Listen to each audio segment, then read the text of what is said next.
Você acompanha agora o Jornal da Rede Alesp. Tudo sobre o Legislativo do Estado de São Paulo. Você acompanha... Olá, muito bom dia, 9 de junho de 2021. Hoje é quarta-feira, eu sou o Guga Mendonça. Vamos conferir muitas informações que o Jornal da Rede Alesp traz para você a partir de agora. E hoje vamos falar sobre a primeira estação elevatória de água. Vamos falar também sobre o projeto Guri, que está com temporada de matrículas abertas e oferece mais de 10 mil vagas, sendo o maior programa sociocultural brasileiro mantido pela Secretaria de Cultura e Economia Criativa do Estado de São Paulo. Outro assunto muito importante que vamos abordar é a Lei Federal 14.133 de 2021, conhecido como a nova Lei de Licitações e Contratos Administrativos. O Jornal da Rede Alesp começa agora. Jornal da Rede Alesp. Começando mais um jornal e vamos falar agora com a repórter Amanda Nascimento, que traz os assuntos mais importantes aqui do Parlamento Paulista. Muito bom dia, Amanda. Seja bem-vinda ao Jornal da Rede Alesp desta quarta-feira. O que você traz de novidades aí para o nosso telespectador? Bom dia, Guga. Bom dia a todos que nos acompanham no Jornal da Rede Alesp. Nessa primeira participação, eu trago a agenda do Parlamento Paulista para essa quarta-feira. Então, logo mais às 11 horas da manhã, nós temos uma sessão extraordinária, ordem do dia, que será transmitida diretamente do plenário Juscelino Kubitschek. Essa sessão é virtual, portanto, os parlamentares participam de forma remota, sessão de número 43. Vou passar aqui, Guga, para quem está nos acompanhando, os projetos que serão apreciados nessa sessão que começa logo mais. Projeto de Lei 146 de 2020, de autoria da deputada Leci Brandão, do PCdoB, e também dos deputados Dr. Jorge do Carmo e Maurici. Essa proposta tem como objetivo a suspensão do cumprimento de mandatos de reintegração de posse, despejos e remoções judiciais de forma temporária aí, devido à pandemia do novo coronavírus. Outro projeto que também será apreciado pelos parlamentares é o PL 119 de 2021, de autoria do deputado Ricardo Madalena, do PL. Essa proposta dispõe sobre as diretrizes orçamentárias para o exercício de 2021. Só para explicar um pouquinho, a ideia é autorizar o remanejamento de emendas parlamentares individuais, de execução obrigatória para compra de vacinas contra a Covid-19. Outro projeto que será apreciado, PL 584 de 2016, de autoria do deputado Jorge Wilson Xerife, do Consumidor, do Republicanos. Essa proposta trata da inclusão, de uma cláusula nos contratos de serviços de telefonia fixa, telefonia móvel, banda larga, uma cláusula aí para que possa ser feita a rescisão do contrato em caso de má prestação de serviço. E, por último, os deputados também vão analisar o PL 631 de 2020, de autoria das deputadas Isa Pena, do PSOL, Patrícia Bezerra, do PSDB, e Marina Elô, da Rede. E essa proposta tem como objetivo instituir o programa de proteção a policial gestante. Além da sessão extraordinária, às 2 horas da tarde, nós temos uma reunião especial da Comissão de Atividades Econômicas, que tem aí como finalidade eleger o presidente e o vice-presidente. Essa reunião acontece em ambiente virtual. E só para explicar um pouquinho para quem está nos acompanhando, é comum, a cada 2 anos, que os integrantes dos grupos de trabalho se reúnam para decidir quem vai fazer o comando das reuniões. Então, quem serão os parlamentares que fazem parte da comissão e que ficam aí no cargo de presidente e vice-presidente. Ainda às 2 horas da tarde, nós temos a reunião da Comissão de Defesa dos Direitos do Consumidor, que vai analisar uma pauta com 4 itens.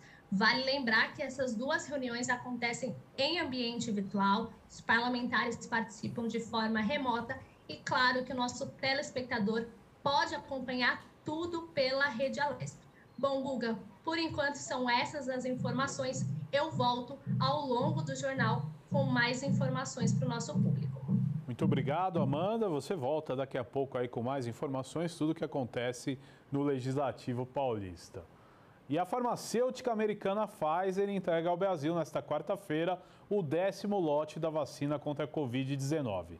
A remessa de 936 mil doses está prevista para chegar ao Aeroporto Internacional de Viracopos, em Campinas, às 19 horas. Ontem, terça-feira, o terminal recebeu a primeira entrega da semana com 526.500 imunizantes. A farmacêutica ainda prevê uma terceira remessa nesta quinta-feira, dia 10, também com 936 mil doses, totalizando 2,4 milhões nesta semana. Até o momento, a empresa entregou 6,4 milhões das 200 milhões de doses da vacina da Pfizer-BioNTech contratadas pelo governo federal. A empresa diz que vai cumprir o cronograma de entrega total até o final de 2021.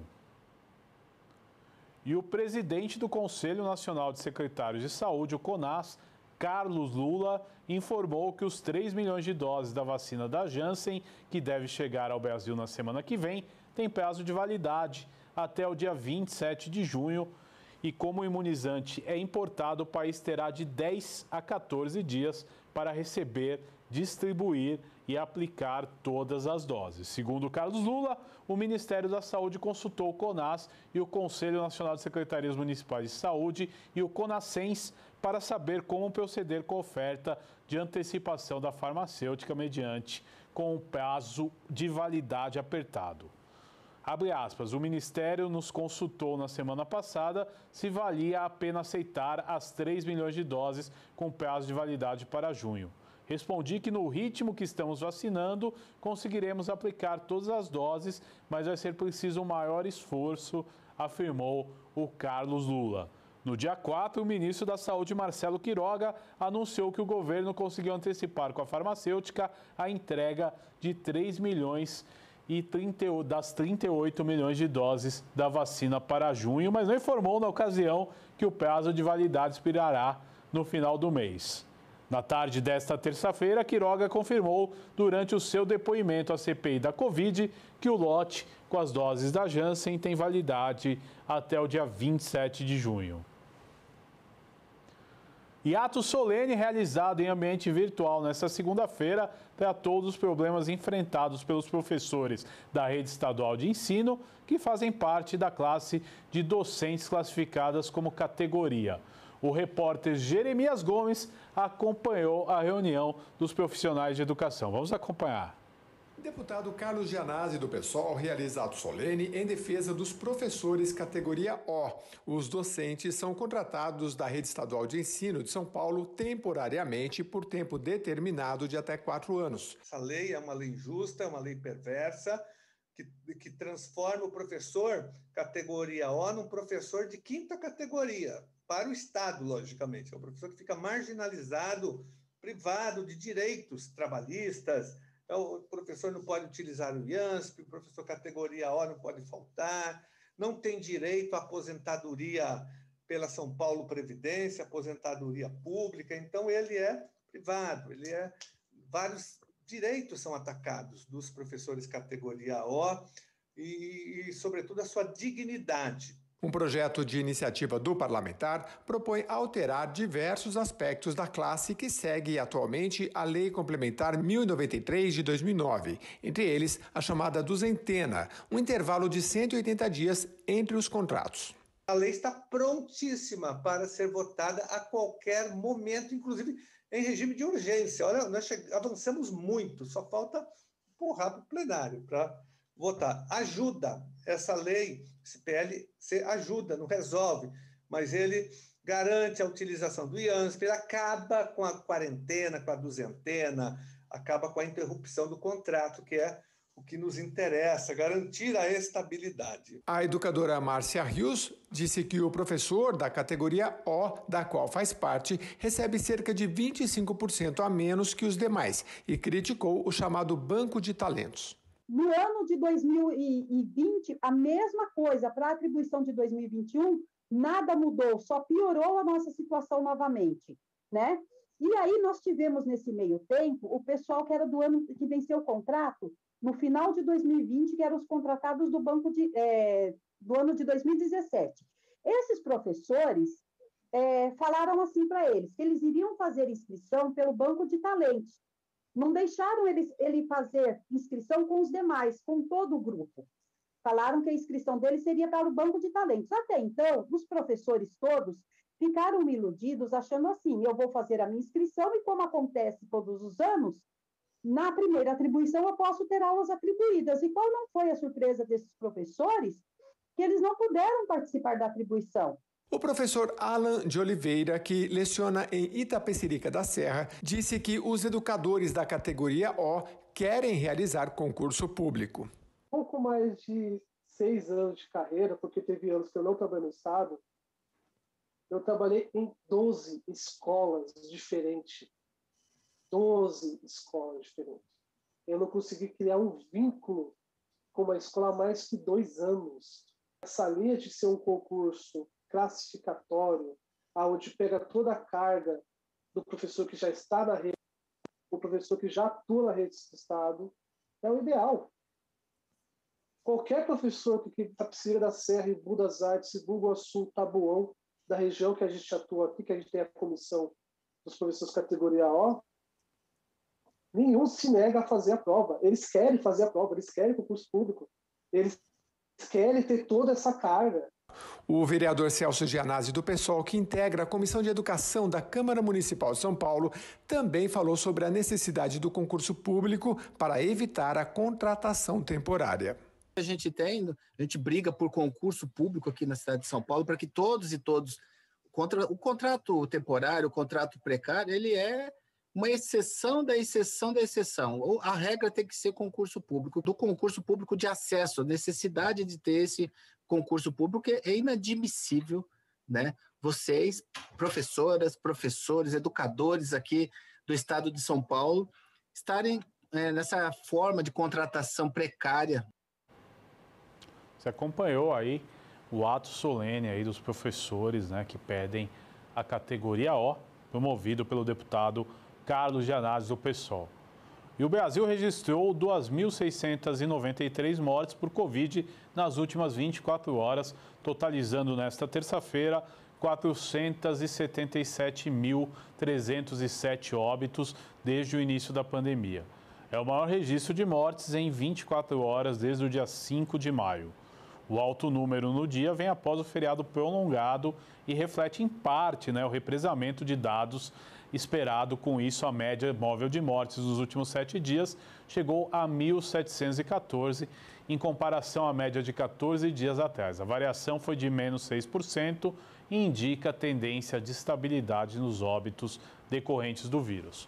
Os números estão no novo levantamento do consórcio de veículos de imprensa sobre a situação da pandemia de coronavírus no Brasil, que são consolidados sempre às 8 da noite. O balanço é feito a partir de dados das secretarias estaduais de saúde.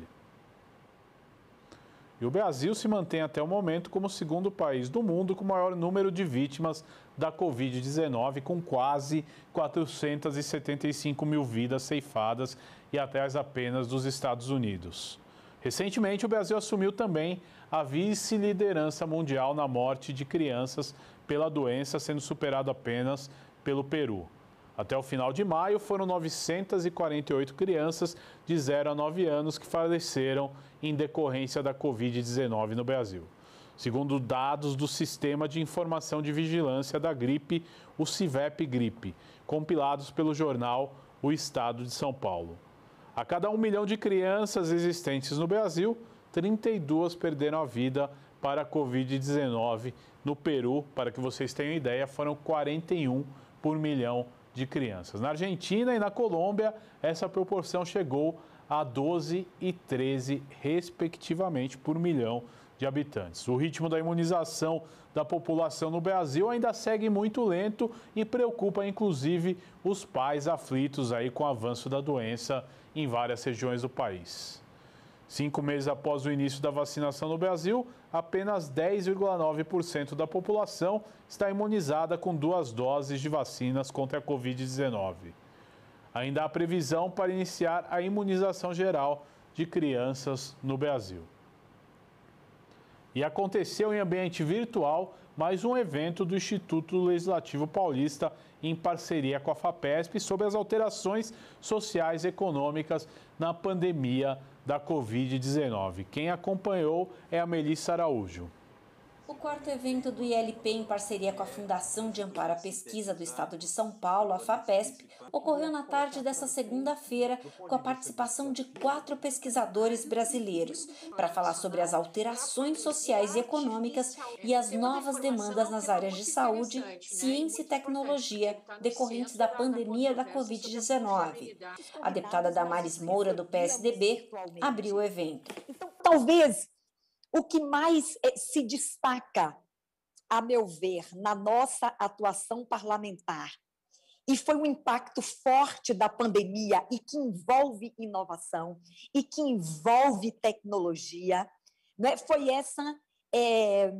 essa mudança de padrão, de comportamento, e o quanto nós nos acostumamos hoje a realizarmos, a operarmos, não é, essas ferramentas tecnológicas e utilizarmos essas ferramentas como algo que pode realmente, inclusive, permanecer, em definitivo, nas nossas rotinas. Simone Dels, professora e pesquisadora do Instituto de Economia da Universidade Estadual de Campinas, falou dos impactos da pandemia sobre a teoria e a política macroeconômica. A professora fez uma análise das consequências econômicas geradas pela pandemia dentro e fora do Brasil. Bem, como a pandemia vem sendo enfrentada, então? No fronte econômico, o primeiro enfrentamento foi com política monetária, novamente, né? Quando foi possível baixar as taxas de juros, condições de crédito mais facilitadas, política fiscal também, sobretudo na forma de assistência às famílias, como a gente teve no Brasil e em vários países do mundo, inclusive com montantes muito maiores, e também os governos assumiram um compromisso de folha de pagamento das empresas. Mas, ao invés de retirar os estímulos fiscais, o que a gente está vendo nas economias centrais, o caso dos Estados Unidos é paradigmático, é que há uma intensificação dos gastos dos governos, tá? Não só com o objetivo de aliviar os efeitos da pandemia, então, no caso dos Estados Unidos, 5 trilhões de dólares foi o pacote de relief, mas agora nós temos uma segunda fase, né, de política fiscal com o objetivo de redesenhar a economia, a sociedade e o modo de viver. Os cursos do ILP são gratuitos. Para saber mais detalhes, basta acessar o site www.al.sp.gov.br/ILP. Você acompanhou aí a reportagem da Melissa Araújo. E agora vamos com a nossa primeira entrevista. Nós vamos falar sobre a primeira estação elevatória de água. A Sabesp e a Prefeitura de Osasco e a Comgás inauguraram no dia 31/5 a primeira estação elevatória de água com bombeamento de gás do Brasil. A tecnologia inédita tem como objetivo garantir maior estabilidade no abastecimento na região do bairro da Conceição, em Osasco. Sobre esse assunto, nós vamos conversar agora com Alessandro Muniz Paixão. Ele é gerente da Unidade de Negócios Oeste da Sabesp. Alessandro, seja muito bem-vindo ao Jornal da Rede Alesp. Muito obrigado por ter aceito o nosso convite. Obrigado, bom dia. Estamos aqui para responder as perguntas aí e tentar esclarecer um pouco mais sobre essa tecnologia. Alessandro, é importante a gente começar de uma forma bem didática, né? Eu gostaria que você explicasse o que é uma estação elevatória de água e depois já completa, né, como é uma estação elevatória de água a gás. Legal. A estação elevatória, né, nós temos diversas estações elevatórias aqui, né, no sistema de saneamento, aqui na região metropolitana de São Paulo. O objetivo dela é elevar a água, né, colocar ela com a maior pressão para atender os pontos mais altos. Então, o objetivo dessa estação elevatória, de toda estação elevatória, é isso, né? Ela pega uma água que está numa determinada pressão e ela eleva essa água para atender basicamente os pontos altos, os pontos mais longe, enfim. Essa é a função dela. Normalmente, uma estação elevatória, né, ou comumente, né, o que existe, quase 100% de estações, elas são movidas através de uma bomba com um motor, né? Então, é uma bomba e um motor. E esse motor, ele é a energia elétrica, né? Então, a maioria, esse é o sistema convencional. O que nós fizemos foi, essa inovação, foi colocar uma bomba com um motor a gás. Então, o que move essa bomba é um motor a gás. E essa diferenciação que foi feita nessa instalação. Interessante isso. Além da segurança operacional e energética, qual que é o ganho que esse sistema aí pode trazer para a população e para a eficácia aí do tratamento da água? Olha, é uma inovação, acho que abre um novo horizonte, um caminho na questão do abastecimento, né? E até na que a gente fala da matriz energética, né? A gente é muito dependente da energia elétrica e você ter outra fonte de energia que não seja elétrica, isso permite você ter uma maior segurança na sua operação.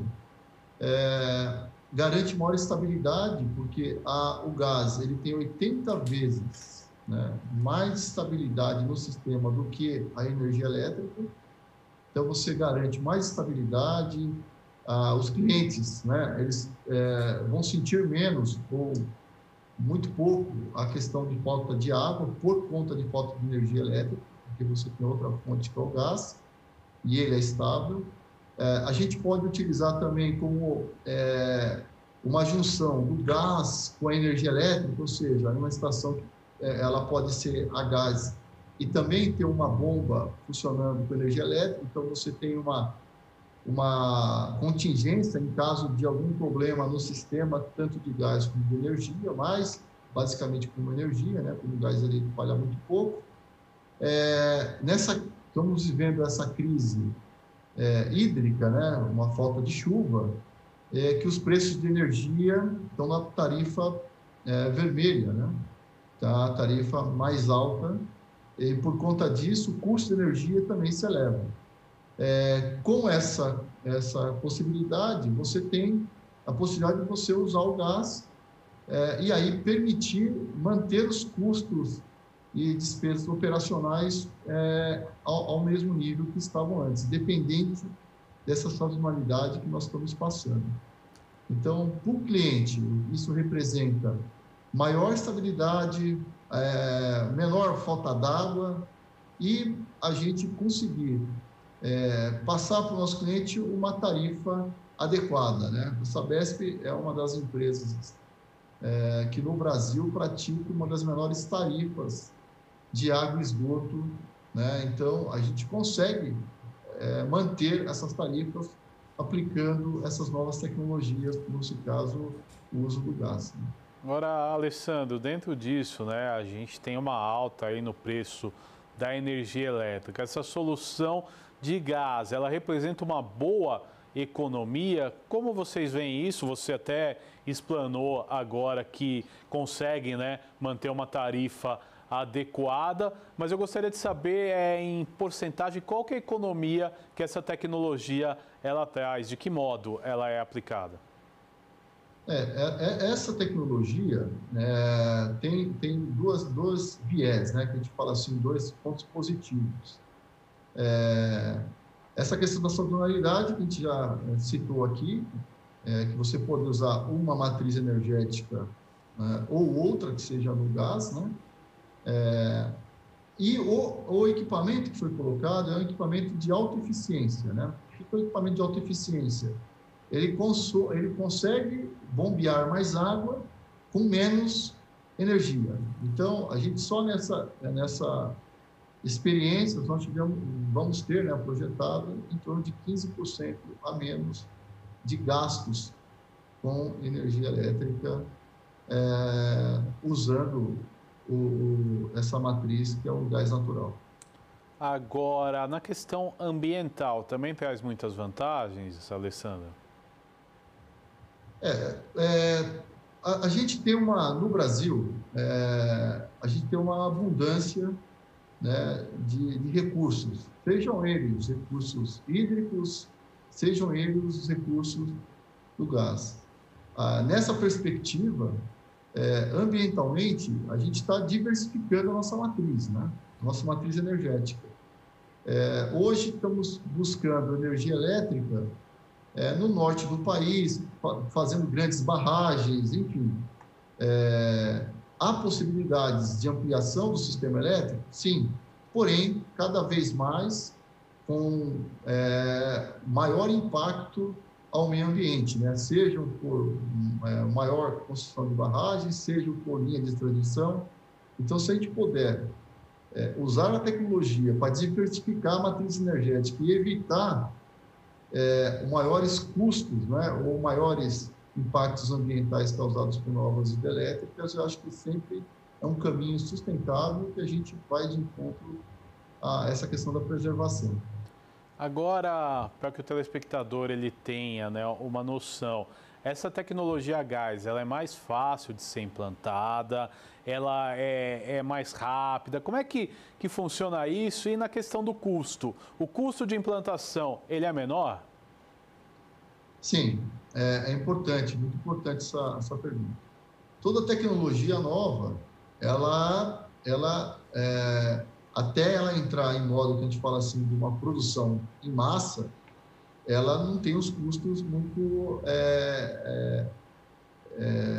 adequados a alguma tecnologia que já existe no mercado e se produz em massa. Então, mas qual que é a grande vantagem, né? A gente não precisa, por exemplo, uma instalação convencional, você precisaria fazer uma cabine, que a gente fala da entrada de energia, que é uma cabine primária, onde vai um posto de transformação. Então, ali vai um transformador, vai toda a parte elétrica para transformar a energia que ela vem em alta tensão para baixa tensão ou média tensão para alimentar a nossa instalação. Depois disso, a gente vai para um painel elétrico. Esse painel elétrico também tem os custos, né? E esses painéis depois tem os inversores, que a gente chama, que são equipamentos que faz a regulagem das pressões, e depois vai para o motor elétrico que move. A gente dispensa toda essa série de equipamentos. Então, não precisa do posto de transformação, não precisa do painel, não precisa do inversor. Então, o custo de implantação, ele se torna mais baixo do que um custo de implantação de uma instalação convencional, se fosse a energia elétrica. A gente teve uma economia, no caso específico dessa instalação, que ela é uma instalação, para nós, a Sabesp, né? É uma instalação, ela é de pequeno porte, né? Ela teve um custo de implantação 25% menor do que um custo de uma instalação convencional. E na questão do tempo, Alessandro, ela é mais rápida também? O tempo, em geral, o tempo, basicamente, eles não se alteram muito, tá? Por quê? A parte civil, a parte de montagens, basicamente, elas são as mesmas, né? Então, é o mesmo, basicamente, os tempos, eles são muito similares, né? Ela se trata de ser um pouco mais rápida pela questão só dessa questão da cabine primária de energia que você tem que colocar, e ela não necessita. Mas, em geral, os tempos de implantação são os mesmos, tá? Então, a gente está com um tempo similar, porém com um custo de implantação menor e uma operação também um custo de operação, né, com gastos menores. Agora, outra questão que é interessante abordar. Essa tecnologia ela pode ser aplicada, por exemplo, em estações de tratamento de esgoto também ou só de água? Não, ela pode ser aplicada em qualquer outra instalação, né? Então, desde que tenha a disponibilidade do gás na região, né? Então, no caso aqui em São Paulo, a operadora de gás é a Comgás. A operadora de gás, ela faz uma análise se há possibilidade de fornecimento de gás para o local, e ela, dando esse de acordo, né, fazer essa análise de viabilidade, falou, é possível sim aplicar em outros sistemas aí, inclusive em sistema de aquecimento, não só de bombeamento de água, né? Em outros sistemas é possível também aplicar essa tecnologia. Agora, outro fator que é interessante a gente abordar, qualquer localidade da cidade, por exemplo, de São Paulo, do estado de São Paulo de cobertura da Sabesp, ele pode receber essa tecnologia? Só depende do abastecimento de gás ou tem outros fatores, por exemplo, como altitude, distância, proximidade? Como é que funciona isso? Não, só depende realmente do fator do fornecimento de gás. Estando o gás disponível e sendo viável a implantação, é possível fazer a instalação do sistema de esgoto, sistema de água, sistema de drenagem pluvial, sistema de bombeamento, em geral, é possível fazer a aplicação da solução. Nesse primeiro momento, vocês estão atendendo a região oeste de São Paulo, né, próximo a Osasco, correto? É importante a gente esclarecer a região que essa estação de tratamento de água vai atender, mas eu quero saber também se existe aí possibilidade de implantação, se é um teste, como é que funciona? Sim, essa foi possível, né, fazer a implantação. A gente trabalhou nessa inovação, porque era um objeto de um contrato que nós tínhamos, né, uma empresa que faz a performance, que a gente chama de contrato de performance e redução de perdas, né, do volume perdido, e permite esses contratos. A gente contrata, na verdade, o resultado e não só o serviço, né? Então, o resultado que ele proporciona. Então, é um contrato de forma inovadora. A Prefeitura de Osasco, né, deu um apoio especial, facilitando os trâmites, enfim, com a Comgás. A negociação com a Comgás também foi muito importante. Mas a Sabesp já vem estudando novas aplicações, novas áreas para fazer a instalação desses equipamentos. Então, o equipamento, que é a bomba com motor a gás, ela tem outras implantações, tanto em sistemas de água como em sistema de esgotamento sanitário. Já há o estudo e, brevemente, veremos outras instalações com essa tecnologia. Alessandro, eu gostaria de agradecer a sua participação no Jornal da Rede Alesp desta quarta-feira. Até uma próxima oportunidade aí para você trazer as novidades da Sabesp. Muito obrigado, eu agradeço a oportunidade. Um abraço e um bom jornal a todos. Muito obrigado. Falamos aí sobre a nova estação de tratamento de água a gás que será testada pela Sabesp no município de Osasco. E a Prefeitura de São Paulo alterou novamente as regras sobre quem pode se inscrever na fila de espera do posto de saúde para receber doses remanescentes de vacinas contra a Covid-19 nesta semana. A Secretaria de Saúde atualizou a orientação publicada na última sexta e determinou que os postos de saúde podem inscrever na chamada xepa da vacina também as pessoas com mais de 50 anos sem comorbidades. E começa hoje em todo o Brasil a terceira fase da campanha de vacinação contra a influenza. O governo federal pretende imunizar nessa fase cerca de 22 milhões de pessoas até o dia 9 de julho. A vacinação contra a gripe teve início no mês passado em todo o território nacional e a estimativa é imunizar 80 milhões de pessoas. Na primeira etapa da imunização, apenas 8% do público-alvo foi vacinado.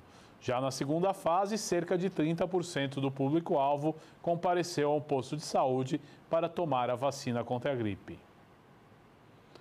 E por indicação do deputado Dirceu Dalben, do PL, a cidade de Paulínia vai ganhar em breve uma unidade do Poupa Tempo. O parlamentar disse que desde o início do mandato foram iniciadas as tratativas para mais cidades da região metropolitana de Campinas receberem unidades do Poupa Tempo. Até o momento, os municípios de Sumaré, Hortolândia, Santa Bárbara do Oeste e Valinhos já abriram unidades do Poupa Tempo. Entre os serviços oferecidos estão a emissão do RG, a Carteira Nacional de Habilitação, licenciamento de veículos, carteira de trabalho, entre outros serviços no mesmo local. E o deputado reforçou que a ampliação desse serviço aproxima o poder público dos cidadãos e que essa é uma das premissas do seu mandato. E vamos falar agora sobre a nova Lei de Licitações e Contratos Administrativos, a Lei Federal 14.133 de 2021, conhecido como a nova Lei de Licitações e Contratos Administrativos. A licitação nada é mais do que um processo de administração pública que visa a contratação de um serviço ou produto. Este produto decide em sua conclusão qual empresa escalará para a prestação do serviço ou produto solicitado. Sobre esse assunto, nós vamos conversar agora com a Mayra Coutinho Ferreira Giroto. Ela é agente do Tribunal de Contas do Estado de São Paulo. Bom dia, Mayra, seja bem-vinda ao Jornal da Rede Alesp. Tudo bem? Tudo bem, bom dia a todos. Quero agradecer o convite e vamos conversar um pouquinho aí sobre a nova lei. Nós que agradecemos o convite, por ter aceito o nosso convite. Quais são as mudanças na lei federal que trará ao processo de licitação? Olha, a gente pode apontar, é lógico que a lei ela é bastante extensa e ela traz muitas mudanças, muitas novidades, mas a gente pode apontar como principais mudanças, né, a alteração nas modalidades licitatórias. A gente não tem mais a figura do convite, nem da tomada de preços.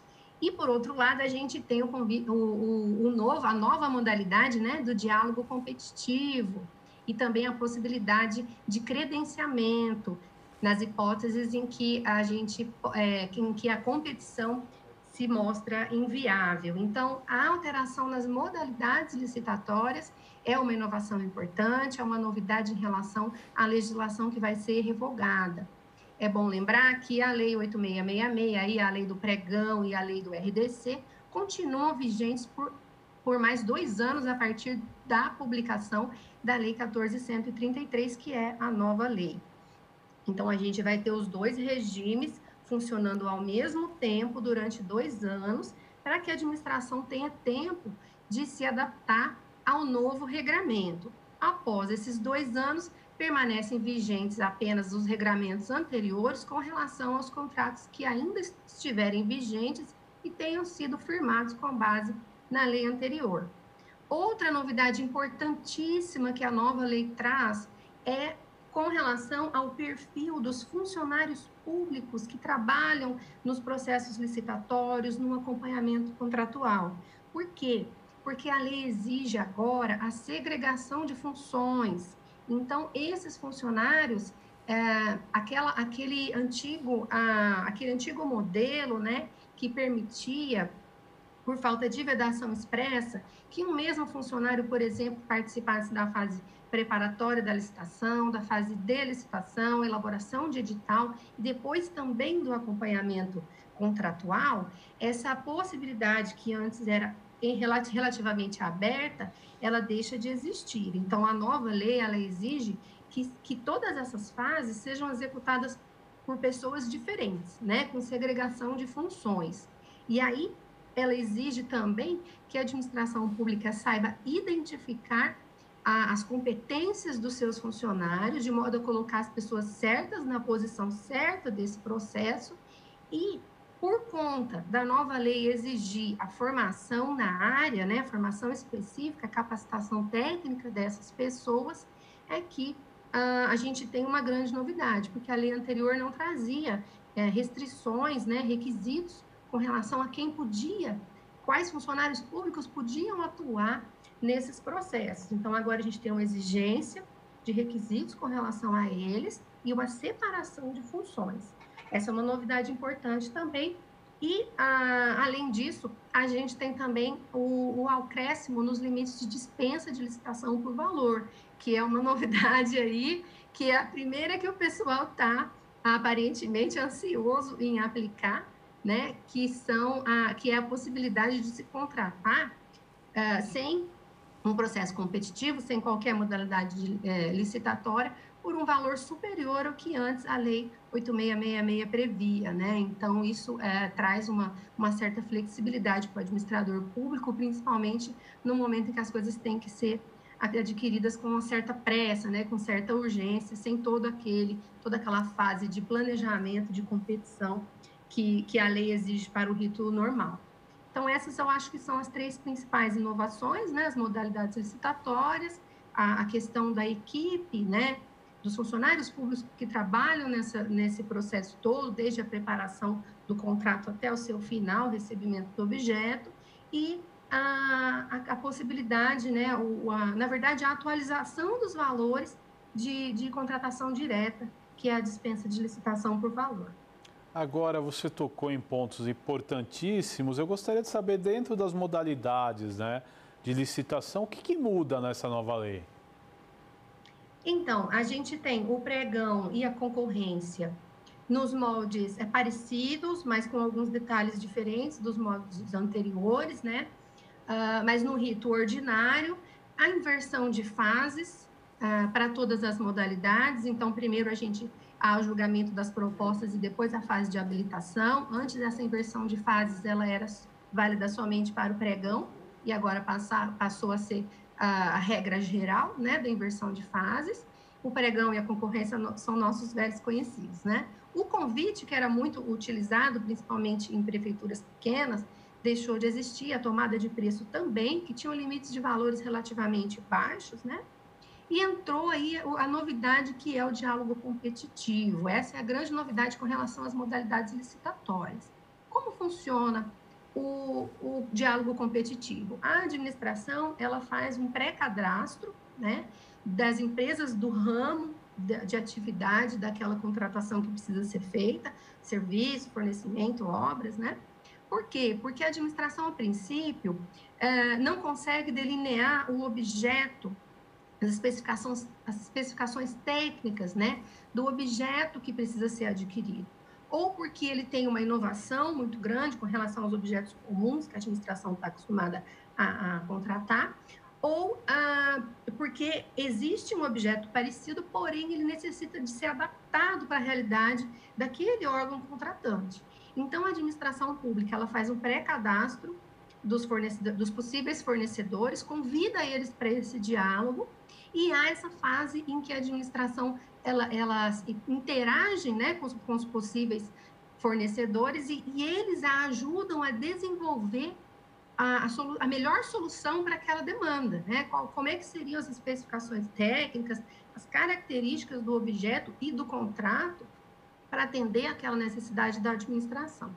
A partir desse diálogo, a administração e os fornecedores juntos, eles chegam numa definição de um objeto, né? A administração, ela escolhe a solução que eles propuseram, né? Esses fornecedores, as adaptações que eles propuseram, a descrição, e aí sim a administração faz um edital e a gente parte para a fase competitiva, que esses fornecedores que participaram do diálogo, eles participam da fase competitiva, ofertando aí formalmente as suas propostas para que a melhor seja eleita pela administração e o contrato seja assinado. Então, essa novidade é bem interessante, ela soluciona problemas como o da falta de planejamento, né, com falhas do planejamento, porque a administração geralmente não, né, é comum acontecer de o objeto ser específico ou não ter funcionários da área o suficiente para elaborar um projeto básico, um termo de referência com as características necessárias e suficientes para descrever aquele objeto, aquela solução pretendida pela administração, e aí por falhas no projeto, às vezes o contrato tinha problemas na hora de ser executado, né? Então, o projeto foi mal elaborado por próprio desconhecimento mesmo técnico do assunto. Então, o diálogo competitivo, ele vem solucionar esses problemas e evitar que os contratos tenham, né, interrupções ou até prejuízo ao erário, porque a solução, a parte técnica, foi desenvolvida por especialistas da área, que são as próprias empresas que fornecem, né? Então, o diálogo competitivo é a grande novidade aí, é uma novidade bastante positiva, que vai ajudar muito o avanço, né, da satisfação dos usuários e do sucesso das contratações públicas. Agora, outro aspecto, né, que você abordou, né, nessa mudança, né, é a questão da qualificação dos funcionários e a mudança, né, que um funcionário, por exemplo, para a gente explicar para o nosso telespectador, ele não vai poder participar de todo o processo, né? O processo terá que ser fracionado, dividido e tudo mais. Eu pergunto duas coisas para você. Como municípios pequenos que não têm aí um grande número de servidores para fazer o processo vão poder se adequar, e também alguns funcionários que por muitos anos exerceram a função e não têm a devida qualificação. Como é que fica a partir de agora? Isso. Bom, a primeira solução que de imediato a gente consegue vislumbrar é que a administração promova a capacitação dos servidores, certo? Porque a própria lei dá como alternativa, né, se o servidor não tem atribuições formalmente, as atribuições do cargo dele formalmente não são compatíveis com as funções licitatórias ou de acompanhamento contratual, ou mesmo de planejamento, ou se o servidor não tem formação acadêmica na área, a terceira alternativa que a lei dá é que a própria administração promova a capacitação desses servidores. Então, a gente tem aí também uma exigência para que os órgãos de controle externo atuem nas escolas de conta, né, nas escolas de governo, e ofereçam cursos de capacitação. E o mercado, né, a iniciativa privada, tem também muitas opções de cursos de capacitação para esses servidores. Então, no caso da administração querer e deve, né, acho que é muito positivo, é muito produtivo que a administração aproveite esses funcionários que já têm tanta experiência, né, que tem uma bagagem aí de anos trabalhando com licitações, aproveite esses funcionários e capacite esses funcionários, permita que eles façam os cursos, tanto das escolas de contas, quanto os cursos oferecidos pela iniciativa privada, para que eles preencham esse requisito e tenham essa capacitação, né, esse certificado, e possam continuar atuando na área, né? A gestão por competências que a lei fala é exatamente isso. Então, eu seleciono os funcionários que têm o perfil para aquela função. E, evidentemente, vão ser os que já exercem essas funções, e aí promovo a capacitação deles para que eles se adequem à nova lei e continuem exercendo essas funções. A questão só é que, como agora há a exigência de segregação de funções, eu vou ter que selecionar, né, o administrador, o gestor público vai ter que selecionar, nessa análise das competências do seu quadro funcional, selecionar o melhor funcionário para cada uma das posições nesse processo. Então, um que é melhor para atuar no processo licitatório, outro que é melhor para atuar na fase de execução e acompanhamento contratual. E aí, promover a capacitação de acordo com essa escolha previamente feita, promover a capacitação para que eles comecem aí de pronto a já atuar trabalhando com a nova lei. Mayra, eu quero agradecer a sua participação no Jornal da Rede Alesp de hoje. Foi muito bom a gente falar dessa lei e esclarecer o nosso telespectador. Muito obrigado, viu? Eu que agradeço. Uma boa tarde a todos. Obrigado. Falamos aí da nova lei de licitações que deve entrar em vigor ainda este ano. Mais de 74 milhões de brasileiros já receberam a vacina contra a Covid-19. 51 milhões com a primeira dose e pouco mais de 23 milhões com a segunda dose. Esses números representam 24% da população nacional, 11% dela imunizada com a segunda dose da vacina. São Paulo já vacinou 27% das pessoas, ou quase 18 milhões e meio de pessoas, sendo quase 6 milhões delas, né, com a segunda dose. E o Jornal da Rede Alesp vai para um rápido intervalo. Nós voltamos já com mais informações para você. Até já! Você acompanha Jornal